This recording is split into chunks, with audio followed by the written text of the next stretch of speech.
Good morning everybody. Today we are going to start with 8th standards history 8th chapter, that is women, caste and reform. Now this chapter is divided into two parts. One, in the first part we are going to discuss about the problems of women faced during the early British period, and then about those reformers who tried to reform the condition of the women.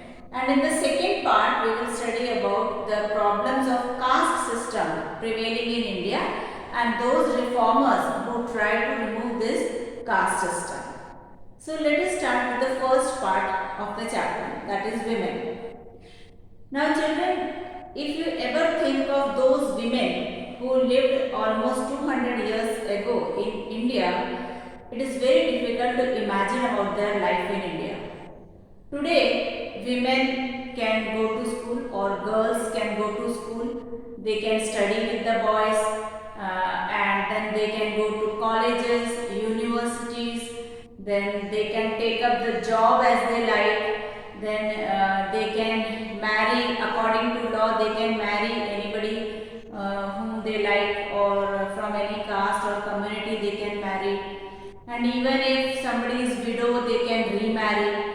Then also girls have the right to vote, women franchises there. So in this way almost all type of facilities are available, especially the middle class girls also can go for all these things. But this is not the condition for poor girls in most of the areas in India. Poor girls do not have access to education and they have so many other problems. So, if we talk about 200 years ago, the condition of women was very pitiable. The women or the children were married off at a very early age. So, even you know that Gandhiji was also married at a very early age. So, even both Hindus and Muslims can marry many times, they can keep many wives. So, that was also a bad thing. Then widows were praised if they choose death. That means once their husband is dead, people would prefer them to die along with the funeral pyre of their husband.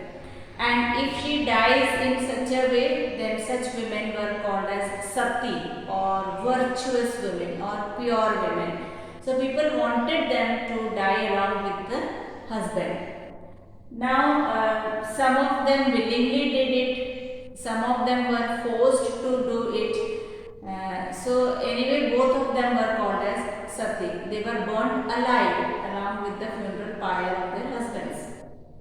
Then, apart from that, the right to property was also very restricted. Girls did not have any right to property in their father's property. Only the boys can inherit the property.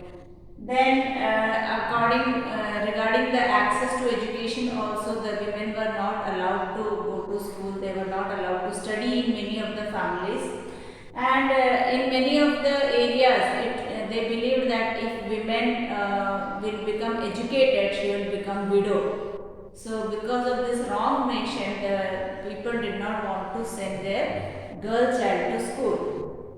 Then these are some problems related to women. Now there was caste system also prevailing in our country, which also had its negative impact on the Indian society.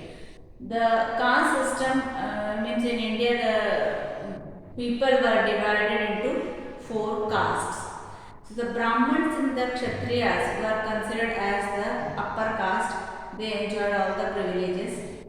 Then the traders, the money lenders were called as Vaishyas, especially those who do business and all, and they were considered as next to Kshatriyas. Then the peasants, that means farmers, the artisans. In artisans there may be weavers, potters, carpenters. So these people were considered as Shudras and they were kept below the Vaishyas.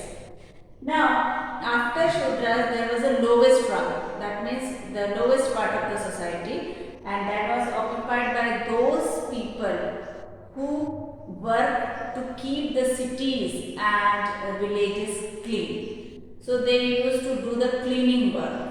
So the upper caste called the work which the Shudras did as polluting jobs. So that is why they said that those who are doing the polluting jobs, they will lose their caste status, and they were called as untouchables. They were also treated as untouchables, and they were not considered as even humans. They were meted very inhuman treatment was given to these untouchables, whose job was required by all the upper castes for cleaning and yes, for cleaning. Now these people who were considered as untouchables, they were not even allowed to enter temples, they were not allowed to take water from the wells which other people, especially the upper caste people, are using. They were not allowed to bathe in the same pond where the upper caste people used to bathe. And see, they are seen as inferior human beings. So the condition of the lower caste people was very pitiable.